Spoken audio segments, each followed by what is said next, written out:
I am so glad you convinced me that the family car should be the Defender 110. It is so beautiful inside, it's so comfortable, and it just feels indestructible. Yes, it really is. I've been waiting a long time for the new model to come out. The Defender 110, I'm telling you, it's my favorite car of all times. It's my third one. You know, I have stories of going off road. The guy managed the group. He was like, "What are you doing in this beautiful car?" I'm like, "I'm going off road." He's like, "Are you sure? Because you can use one of ours." And then they look like Mad Max cars. I'm like, no, we're going to do this. And he was shocked. Wow. Well, it's great because the Defender has been reimagined for 21st century adventure, and its unparalleled off-road ability as well as its robust interior are invaluable whether you're headed towards uncharted territory or just a weekend of exploration. The Defender 110 tackles challenging surroundings with absolute confidence. The SUV conveys strength outside and in, featuring peerless technology like an intuitive driver display and an award-winning infotainment system. That's my favorite part, to keep you connected no matter where the journey takes you. Adventure is unique to everyone, and so is the Defender. Choose from the two-door Defender 90, the four-door Defender 110, or the larger Defender 130 with the ability to seat up to 8 passengers. You'll find uncompromising performance in all three. So pack up and go even further with the Defender 110. Learn more at LandRoverUSA.com/Defender. These days, we're all investors, trying to be smart with our money despite our worst impulses. But at iShares, we believe that deep down inside of every investor is a better investor. One that's just waiting to be let out. Explore iShares ETFs and insights and let your best investor out. Visit iShares.com for more information.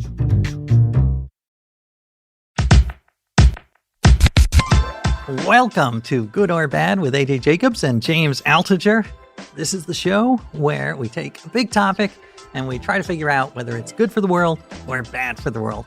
And this week's episode is privacy. So privacy, is it a fundamental right that is critically endangered by big tech and big government and various other bigs?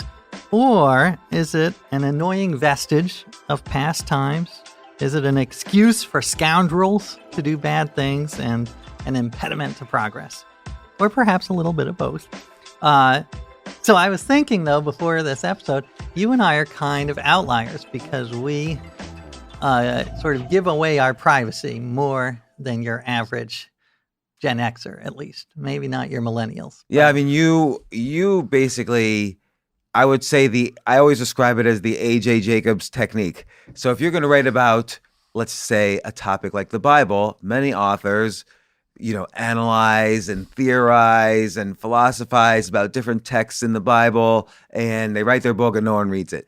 You, on the other hand, you have this immersive technique where you take a topic and you don't philosophize about it, you do it. So you wrote The Year of Living Biblically, where you actually live every single day by all the tenets of the Old Testament, and you document your life through the book, and you tell pretty much every aspect of what happens to you, including your solutions when Julie, your wife, is having a period, and then in your book My Life as an Experiment, you talk about arguments you have with Julie and how you outsource the arguments to India. You've also talked about measuring whether you love your wife or not. Like you talk about all these really personal things. And for me, I originally was writing about finance, and then I realized, everybody I meet in the finance world, and particularly like in the news part of it, is just lying all the time. So I was I started writing totally transparently about going broke repeatedly and being depressed and even suicidal, and how I came back from that. And I found, not only were people much more interested because everyone can relate to that, but B, a lot of finance people would tweet, in response, is James going crazy? But then they would privately email me, hey, I've been there also, good luck. And then the other thing I noticed, everyone told me no one's going to ever invest money in any of your projects again. You're always talking about going broke. But I found more than ever people would reach out to me to invest because I was the one person they felt they could trust. So being transparent or allowing people into your life actually engenders, it creates this vulnerability on your side and engenders trust with other people. So sometimes consciously releasing aspects of your privacy, allows people to say, oh, this is a person I could talk to or I could trust. So having no privacy actually helped your business. Definitely. My business was about loss of privacy, basically. The flip side also, though, is, all the kind of scandalous things we've been hearing about the past 2 years about how, your data is all available. As George Gilder, the futurist, told me, if you're getting something for free, then you're the product. So with Google, we get search services for free. With Facebook, we get, communication for free. But the flip side is we're the product. They take all of our data and sell it to advertisers. The New York Times columnist Farhad Manjoo, he wrote an article called "Maybe It's Time to Panic About Privacy." So maybe it is. Maybe I should. And my mom has been yelling at me for years, like, "What are you doing? Telling people all your secrets." But maybe we should start by just defining privacy. Which is very complicated itself, by the way. The dictionary definition is a state of being free from being observed or disturbed by other people. That's a good start. Louis Brandeis, a famous lawyer, the Brandeis University is named after him, is also a former Supreme Court justice, wrote a famous essay in 1890 called The Right to Privacy, suggesting that privacy is actually baked into the Fourth Amendment of the Constitution, and future courts have sort of upheld that. And the Fourth Amendment is which one? You can't be searched or have any assets seized. Oh, right. Yeah, to me, privacy is also about the control of information. Who knows what you do and what your behaviors are? And I did a little thought experiment, so stay with me here. But I thought about a world where there's zero privacy and then a world where there's total privacy. No one gives any information about themselves, even voluntarily. So zero privacy, obviously a nightmare. Everyone knows your browser history, including your searches of Menudo or whatever. What would be your most embarrassing search browser history? Believe it or not, I don't use the computer that much for these very reasons. It's not so much worried about someone hacking.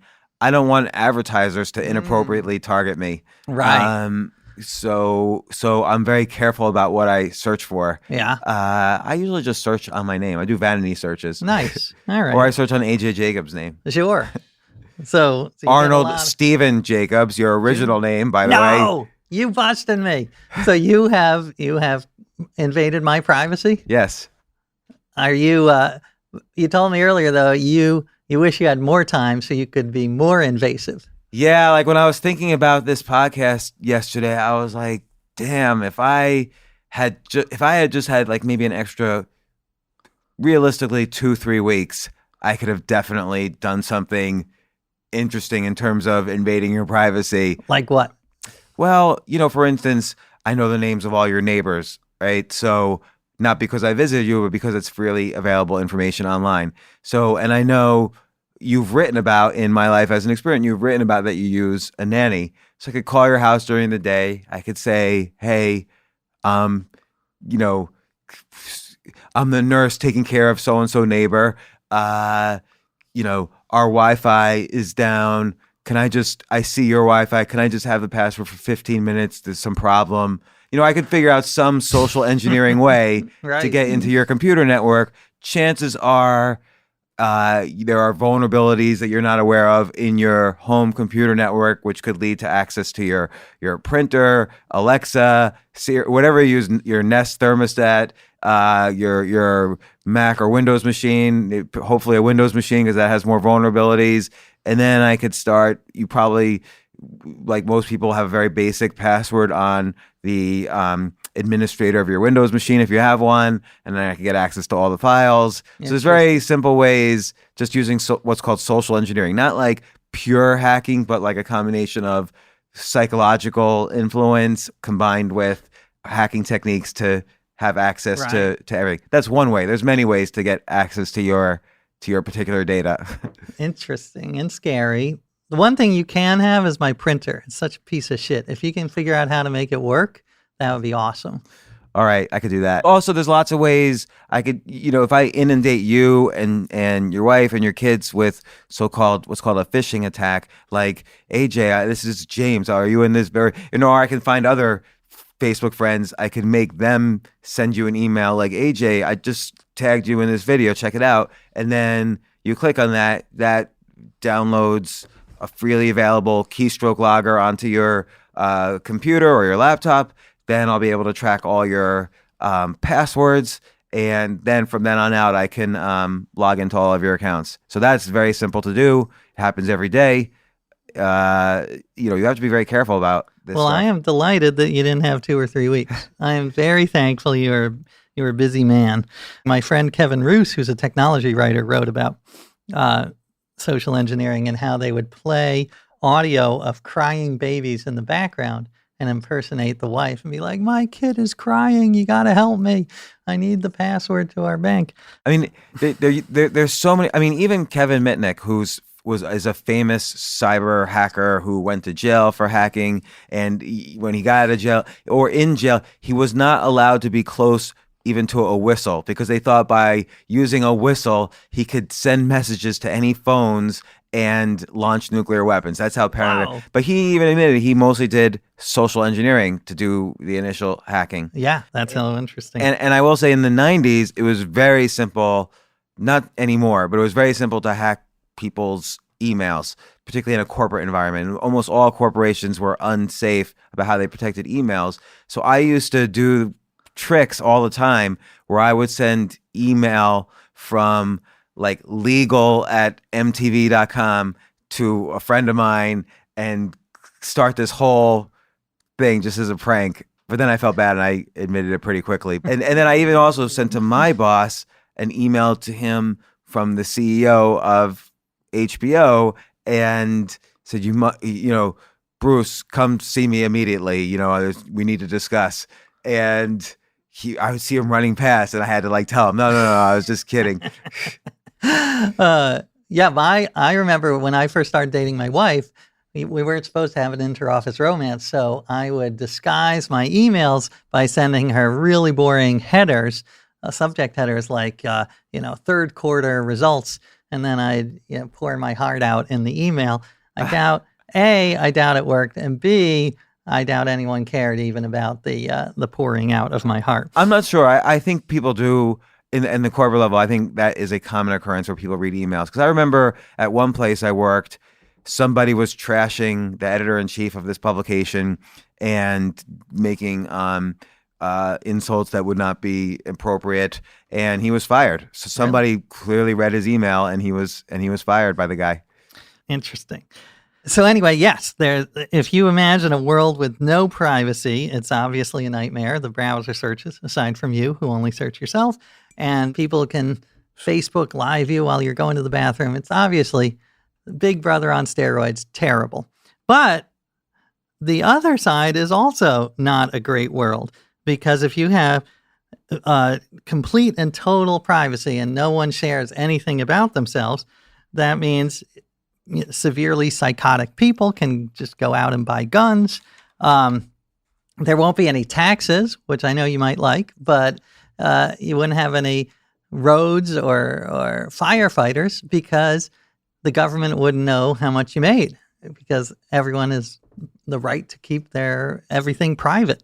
And if you take it to the extreme, people wouldn't tell you their names. They wouldn't, it would be a weird world. So there's got to be a balance, a middle side. You just defined what I'll call the Jacobs curve. So on one axis is the level of privacy in your society. On the other axis is, let's call it the happiness of society. Let's assume that can be measured. So it's basically going to start at the bottom at 0% privacy. There's going to be zero happiness. It's going to go up. So somewhere around 50% happiness or 50% privacy, give or take, is max happiness for society. And then it's going to go back down to zero. So that's like the Laffer curve, which I believe has to do with the income tax rate, that basically 0% taxes and 100% taxes are bad for society, as somewhere in the middle is peak well-being for society. I love that. The Laffer curve is a famous economics thing from that still applies. And you made it sound so mathematical. It makes us look good. But then you have to decide, do you want data used for advertising purposes? Some people might say yes, because they don't want to see ads about diapers. They want to see ads about shaving cream, or I don't know, Yeah. or sports. And but then there's the flip side. We saw in the election that data, was able to kind of steer opinions in critical fringe states by having access to too much data about people. It's interesting how privacy concerns have changed since that paper written in 1890, The Right to Privacy. He was concerned because photography had just been started to be used in newspapers. So he was concerned that this was an invasion of privacy. But even to the point where he thought billboards should be banned as opposed to ads in newspapers. So an ad in a newspaper, you have a choice to buy that newspaper or not. A billboard ad, you have no choice. You have to pass it if it's on your road to work, for instance.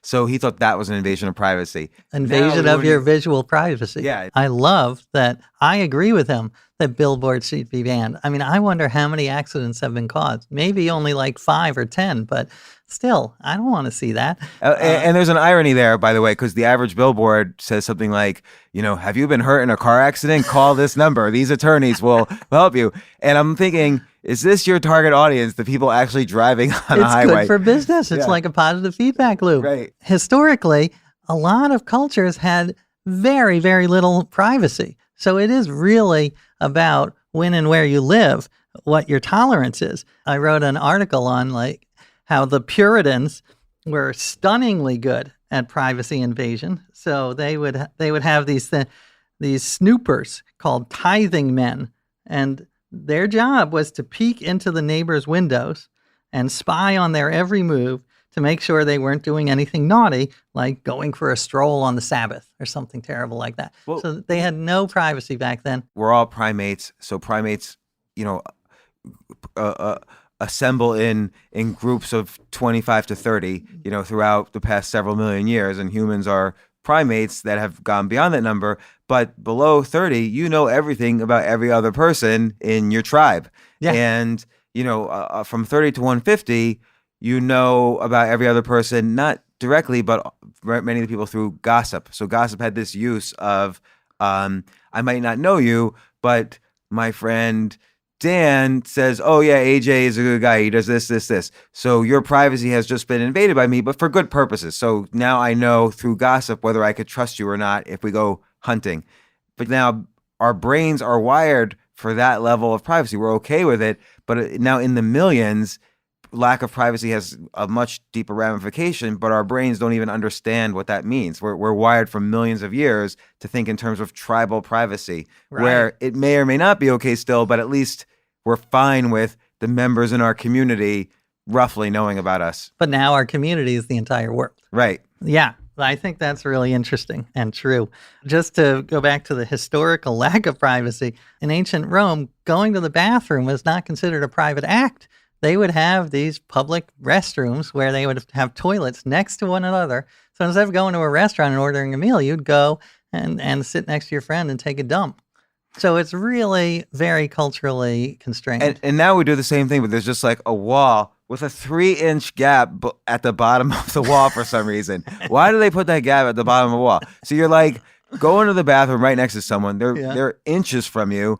And that should be private. I can't go into the bathroom when there's anybody else in there. But I have a question for you related to this and Yes. and related to vomitoriums, which is in 1993 you posted on Usenet on a message board wanting to know what movies contain scenes where a person who suddenly gets psychologically jarring news vomits.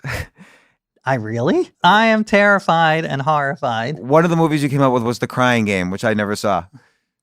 What the hell was I asking that for? I assumed you were writing an article about vomit in movies. Oh my God. Well, if that's the worst thing you found, thank God. In June of 1994, you needed someone to drive a car from Berkeley to New York. Do you remember that? No interest. I was moving back to New York From Berkeley? from Berkeley. You did post in June 15th that you needed someone to drive your car. And are you just using Google or are you using the dark web or what the hell are you doing? Yeah, so there's lots of types of searches. There's Google. There is Tor, which is kind of this dark web aspect. And then Google, there used to be on the internet pre-web news message boards called Sure. Usenet. And I think I used Usenet. I know you did. And there's archives of all those texts. So it's just, there's various ways to search those texts. Oh, my God. Or there were like these BBS things. They're all Right. kind of tied together. Well, I had a little bit of an outline, which we kind of abandoned, I also which know is all fine. your phone numbers, by the way. Do you really? Yeah. What's my current phone number? Well, your landline or your cell? Well, I guess you know my cell, but yeah, if you can figure out my landline. Do you want me to say it? Sure. 212. You could tell me when to stop. Okay. 4 Keep 9 6 1. Blah, blah, blah, blah, blah. All right. It's not that anyone's going to call me. I thought we could talk about how lack of privacy might make our world better, because I think it's a more interesting and tougher argument. Everyone knows that having your privacy invaded can be horrible, but what about the other side? So I have 3 examples of how we need our privacy invaded for a good world. The first is pretty obvious. Too much privacy is dangerous. Too much privacy can endanger the health of the public. So you can have psychotics buying guns and no one can stop them. And you mean that doesn't happen now? Well, that's even worse than now. I was listening to the history of birth certificates, and until the 19th century, there was no birth certificates.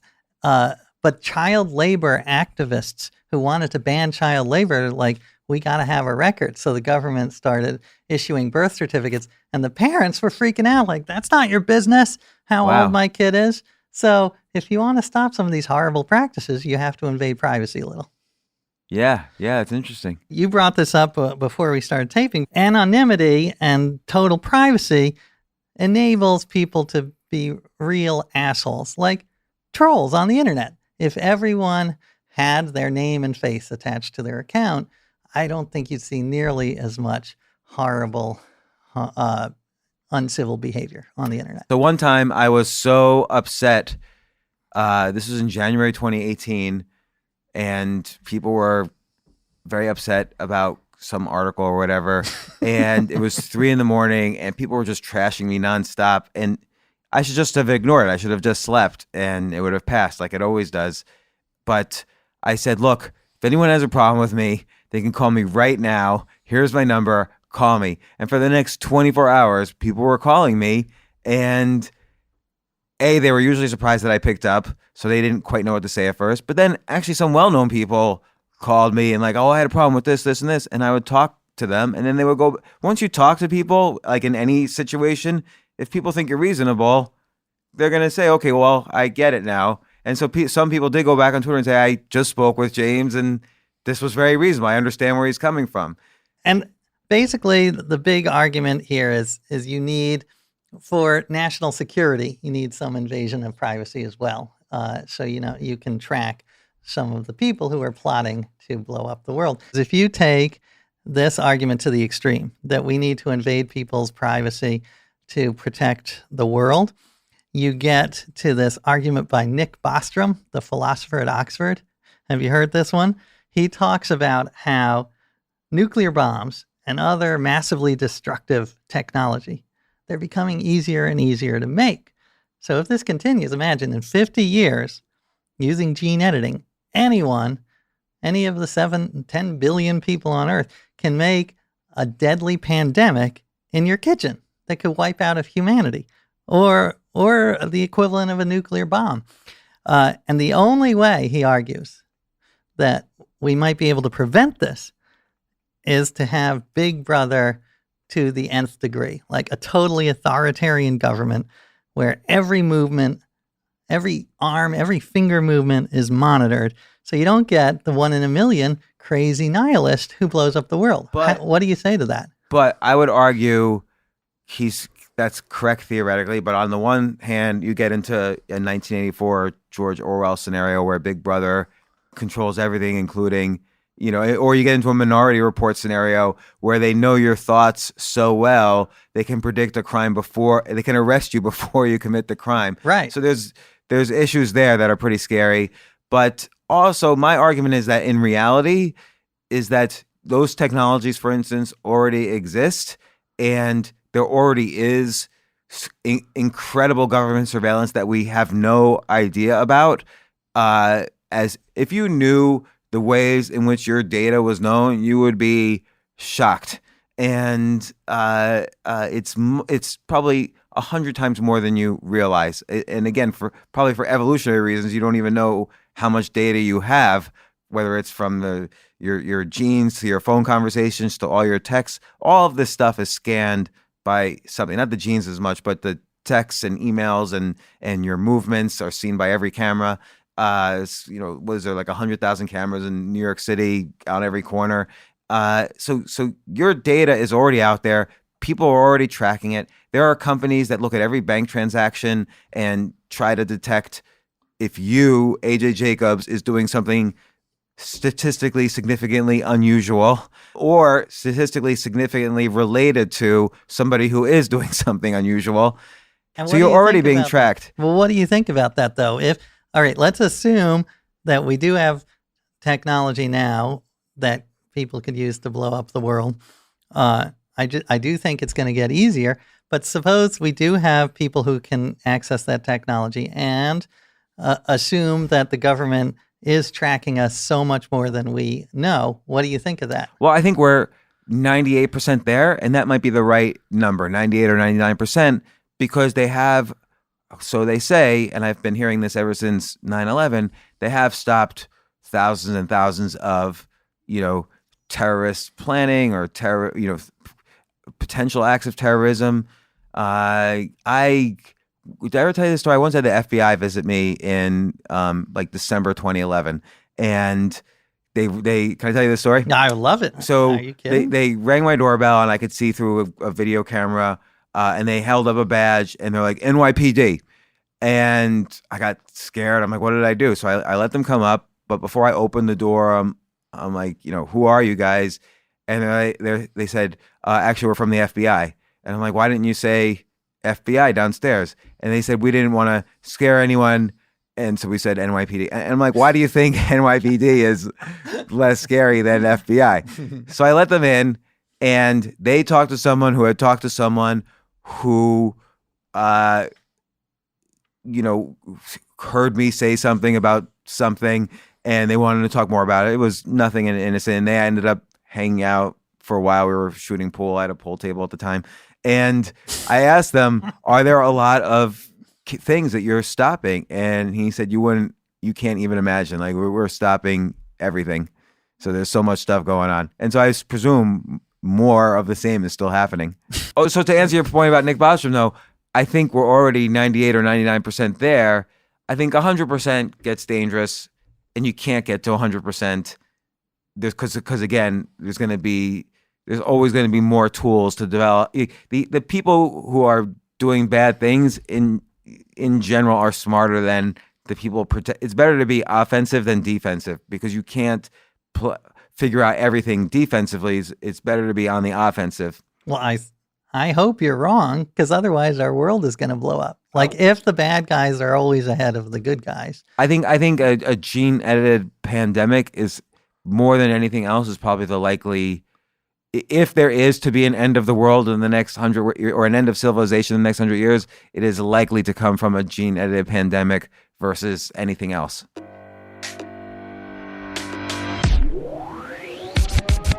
Oh my gosh, I love these clothes. Mizzen and Main. That's Mizzen and Main. It really is the most comfortable work clothes. Travel clothes. I had to travel this whole week. I'm traveling for a week and a half, and I just took Mizzen and Main clothes with me. Close out 2023 in style with comfortable, breathable, packable, and machine washable pieces from Mizzen and Main. As you wrap up your year-end goals, enjoy a Mizzen and Main dress shirt that you can wear confidently. I like that they've very, very just nice, solid colors. I don't really like to get all fancy in patterns and everything, although they do have some pattern shirts, but very comfortable clothes, stretchable pants. It's just super comfortable, but they look professional, and you can wear them casually or professionally. I like some of their flannel shirts, or untuck shirts. I love untuck. I never tuck in. So again, whether you're shopping for a special someone or giving yourself the gift you really want, I just buy myself gifts. Mizzen and Main is the perfect gift for any guy who works, travels, and or cares about looking and feeling great. As you could tell by my many photos across the internet, I care about looking fantastic. I'm practically a model. And let's be honest, every guy loves to look great. So again, shop now at mizzenandmain.com and save 20% when you spend $130 or more using promo code James. That's promo code James at Mizzen and Main, Mizzen and Main.com.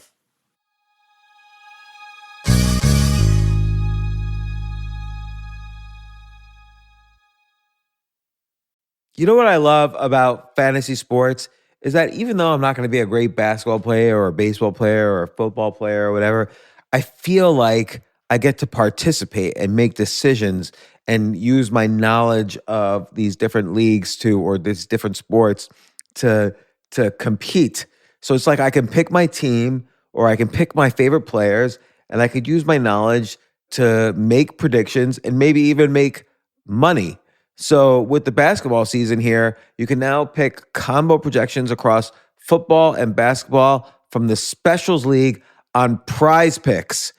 This is a league created specifically for combo projections that include two or more players from different sports or leagues. Want to play alongside some of Prize Picks' favorite players like rapper Meek Mill and comedian Andrew Schultz, who's also been a guest on this podcast, and I've been a guest on his? You can now find community plays under the promos tab of the app to view entries for some of the biggest names in the Prize Picks community each week. Look, Prize Picks even offers a reboot policy so that your entries stay in play even if one of your players gets injured. For football and basketball games, if you have a player who exits the game in the first half and does not return in the second, that player is rebooted. Prize Picks is the only daily fantasy sports platform with an injury insurance policy. What? So I love playing it. I love anywhere where I can use analytical ability with my interests to demonstrate some skill and maybe make some money. And I like the game-like aspect. I do wish they had chess as a category on prizepicks.com, but I'll settle for what they've got. Maybe I should make my own fantasy chess league. But in any case, I love Prize Picks. Go to prizepicks.com/James. Use code James for a first deposit match up to $100. That's the easiest $100 you're ever going to make. So that's prizepicks.com/James and use code James. Daily fantasy sports made easy.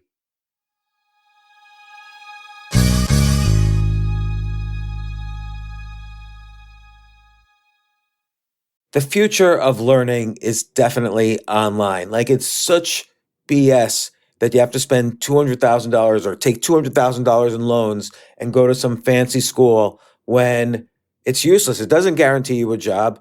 Most employers, including me, do not care about degrees or grades or anything like that. We want to care that you love what you're doing, that you know what you're doing, in some cases that you have experience or that you're willing to learn.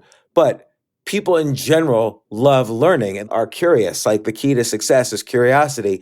And I think masterclass.com is the perfect model for online learning. I'm really happy they're sponsoring this episode. If you're going to give a gift, give the gift of learning. Masterclass makes a meaningful gift this season for you and anyone on your list, because both of you can learn from the best to become your best, from leadership to effective communication to cooking. Let me tell you some of the classes I've taken. I've taken comedy from Steve Martin. I mean, can you believe I can take a class from Steve Martin on comedy, or Judd Apatow, my favorite comedy director? I could take an actual class from him on writing. Wolfgang Puck on cooking. Dan Brown on writing, or Judy Bloom, who's been on this podcast, on writing. By the way, Wolfgang Puck also has been on this podcast. It's such a pleasure. I try to take classes all the time from masterclass.com. And whether you're watching Masterclass on TV or listening in audio mode in the app or on their site, the quality speaks for itself. It's like these Masterclass instructors are your own personal mentors that are going to help you reach the next level. How much would it cost to take one-on-one classes on comedy from Steve Martin or on chess from Gary Kasparov? You just wouldn't be able to do it. But it would cost hundreds of thousands of dollars. With a Masterclass annual membership, It's $10 a month. Memberships start at $120 a year for unlimited access to one-on-one classes with all 180 plus masterclass instructors.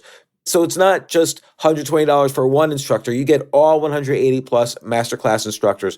Boost your confidence and find practical takeaways you can apply to your life and at work. And if you own a business or are a team leader, use Masterclass to empower and create future-ready employees and leaders. That's the real education in today's world. So this holiday season, you can give one annual membership and get one free at masterclass.com/JAS. JAS, of course, stands for the James Altucher Show. So right now you can get 2 memberships for the price of one at masterclass.com/JAS. Masterclass.com/JAS. Offer terms apply.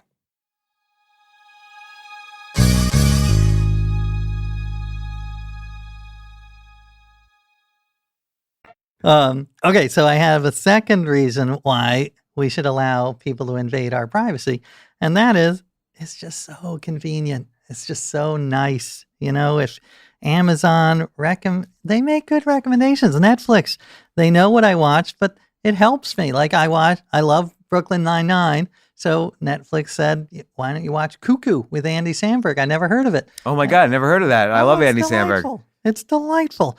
So I'm with Waze, I'm driving, and they'll tell me, oh, look, there's a gas station nearby. Or there's a traffic jam coming up. Yeah. Or there's a police car 3 cars ahead of you. Right. And I don't have to type my credit card into Amazon every day. I mean, it makes life so much better. So how much are we willing to give up to have this much better life? I agree with you. I like the fact that ads are so targeted. I like, there's times when you have to watch out if the ads are weirdly targeted. I don't know, and if people are looking over your shoulder. But well, you should be only getting ads about you since you only search yourself. Well, on Amazon though, I'll buy things and get recommendations. Gotcha. So, and then you can argue again, like this guy did, that certain types of advertising in and of itself is an invasion of privacy. But I like that, and you can argue on political advertising that you're seeing only one skew of opinions because they're targeting what you like to open versus. Totally. So well, that's the huge downside we were going to get to later is that, they will force you, these algorithms will force you into a corner and they breed extremism. I think YouTube's algorithm has been disastrous for politics because if you watch a slightly right-wing YouTube, then it'll be like, oh, he likes the right wing, and eventually you'll be a neo-Nazi. So, but we'll get to that later. But so, it is convenient. All right, so then this is an odd one about the upside of privacy invasion, and I'm still working it out. But follow me here for a second. I think that secrecy sometimes impedes social progress. So you think about how everyone was secret and private about their sexuality until maybe 40, 50 years ago. There were so many gay people who suffered so much because they didn't know that 5, 10%, whatever the number is, that there are millions of other gay people out there. But is that a privacy issue or a cultural issue? Like, if everybody kind of registered gay or straight and that was like a forced, invasion of privacy, would that have solved the problem or actually made it worse? Well, I think you're right. It wouldn't be, I wouldn't want people to have to answer on their, on the census, are you gay or straight? But I think having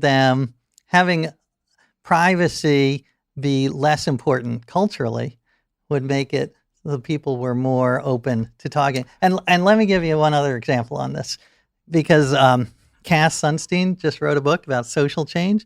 He's a professor at Harvard, and he argues one of the reasons it takes a while to change is because everyone is so private and they're not telling the world how they really feel. And he cites this one amazing study in Saudi Arabia where they asked all these men who were married, would you be okay with having your wife get a job? And the vast majority said, yeah, sure. And then they said, well, what do you think other husbands think? And they're like, oh, no one else. I'm the only one who feels this way. Well, once they informed these men, No, actually, the vast majority of husbands are okay with it. It changed society radically. Women were actually applying for jobs. So having this secrecy and privacy was holding back. Yeah, but let's look at the flip side of that, which is, because a lot of our society is dependent on technological innovation, Yeah. often there's some degree of secrecy and privacy required to innovate, because your incentive to innovate is to be out there first. And so you can make the most amount of money. That's the incentive to come up with a new medicine that cures cancer. Now, obviously, it would be great if it was all altruistic, our incentives, but they're not. And so many inventions are made because there's this assumption of privacy.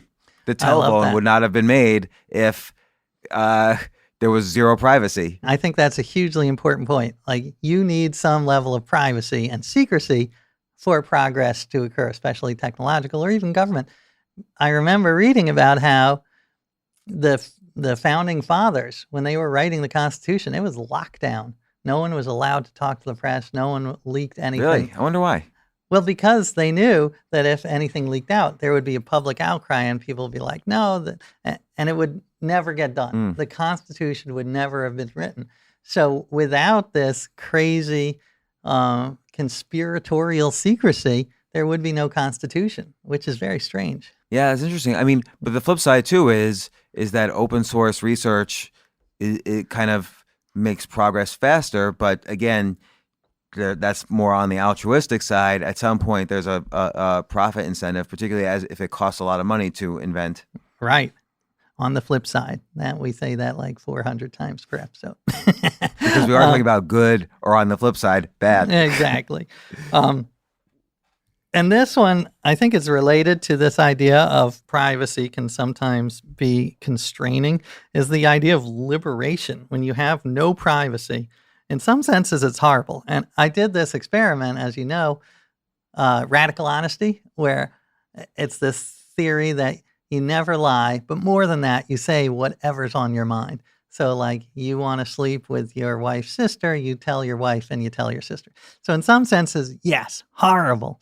But in Is that a Freudian slip, by the way, that you said you tell your sister? Oh, interesting. Yes. Now, see, look at that. I feel my privacy being invaded. But the basic idea is tell everyone everything. And in some senses, in many senses, it's horrible, but in some senses, totally liberating, because you don't have to feel that you're keeping things. You don't have to remember your lies. I agree with that. So there is something to complete lack of privacy. I mean, your chapter on radical honesty in My Life as an Experiment, I think was a really good one, in that sometimes it could just be too radical. But in general, I think integrity is very important. One other thing that I thought it was really interesting, that historically, voting was not always private. Really? Yeah. So you can know who people voted for? You would vote by voice in the early history of America. And the downside, of course, is that, if you have an authoritarian leader and you vote against him, then you'll have your head chopped off. But the good part is it encouraged people to vote for the common good instead of for their own private interests. Let's move on to some of the good parts of keeping your privacy. And one of them is what you just mentioned. One of them is freedom from manipulation. Like, the more these companies and government know about you, the more they can manipulate you. And I read about this amazing new technology that this professor has devised. And basically, he'll look on your Facebook page and find your closest friends and then do an amalgam of their face.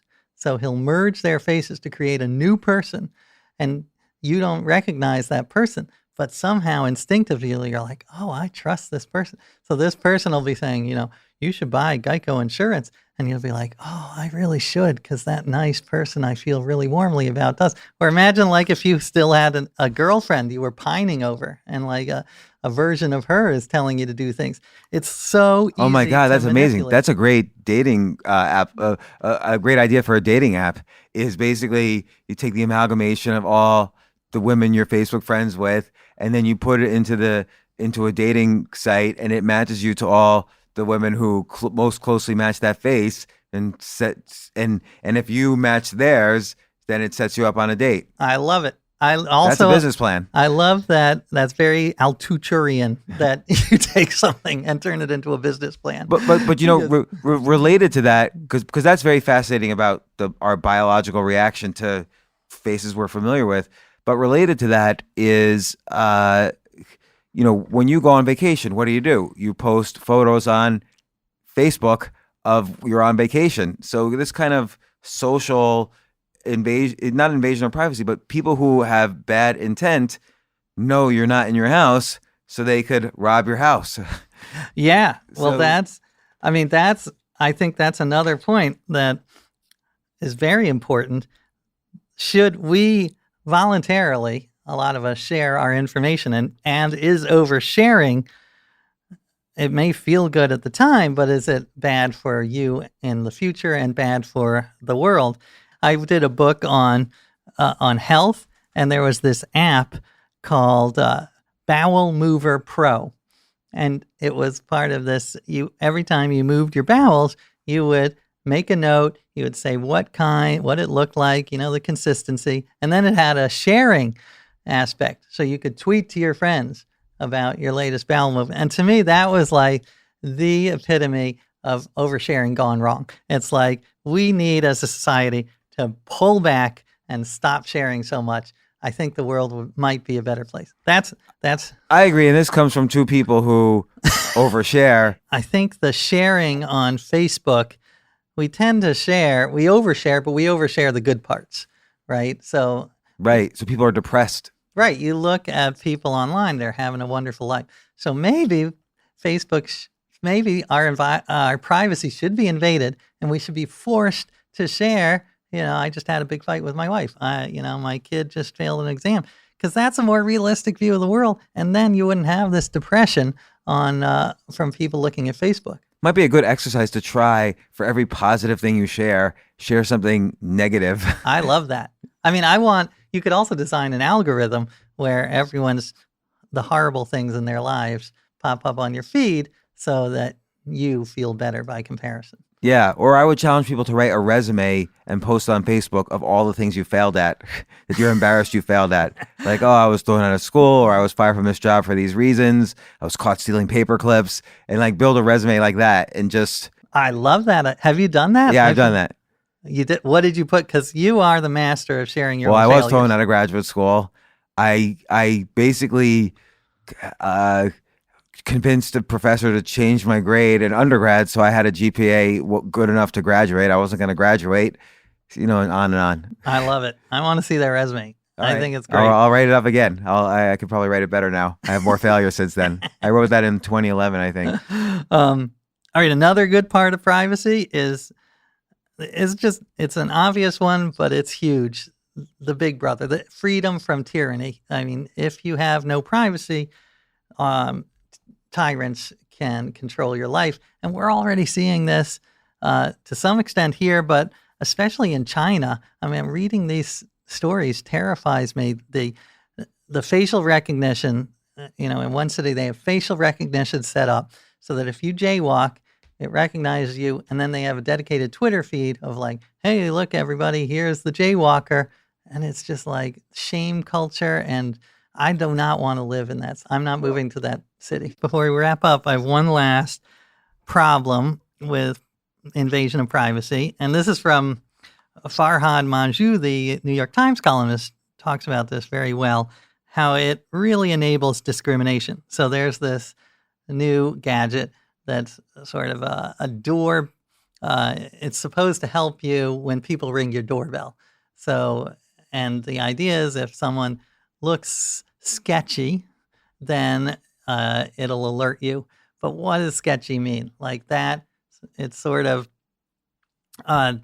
it could lead very easily to racism because, if you say, oh, this person looks a little sketchy and he happens to be African American, then every time. Right. There's sort of like a digital profiling aspect of this. Totally. That's worrisome. So it's very worrisome. So yeah, maybe having more privacy and stopping this kind of thing will make for a fairer world. Let me ask you this, because I have my opinion on this. Do you think in this current world, are we at the right spot of privacy in terms of laws, in terms of reality, in terms of what you freely give, in terms of what you are not aware you're giving? Or do you think we're too much in one direction or the other? That is a great question. I would say it depends on the area. In some areas, we are so way out there. Our privacy is invaded way too much. So, for instance, my aunt, she puts in a fake birth date. So she makes herself 35 instead of whatever she is, 70, 75, because she hates getting the wrinkle cream ads. Like, it just depresses her. So they, I think, are bad for our mental health. On the other hand, if Nick Bostrom is right, and in 50 years, your average person can make a pandemic in their kitchen that wipes out humanity, I don't know the solution. I kind of think we're at a good spot, but you have to be aware of it, and you have to be paranoid. You have to assume Facebook is selling your data, because they are. Yeah.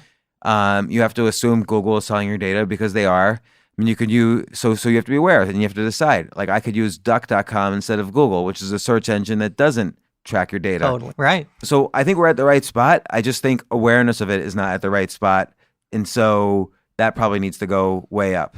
And we all privacy education needs to go up. Yeah. And then culturally, again, look at this shift from now to the 1890s, where even a billboard was questionable as to whether that was an invasion of privacy. Now, clearly it's not. So this is a cultural definition that changes, but no matter what, awareness is important, because there's so much information that we're giving away freely that you need to be aware of the worst case scenario and that it can happen to you, and just be aware of it. Your opinions could be manipulated. Somebody could get hold of the Alexa data. So even if you can't change the settings, unplug Alexa when you're not using it. Yeah. That'll solve the problem. To Things me, like that. the biggest takeaway is that we got to get rid of billboards because they're invading my visual privacy. I love that. All right. So either everything is going to hell or it's just fine as is. Love it.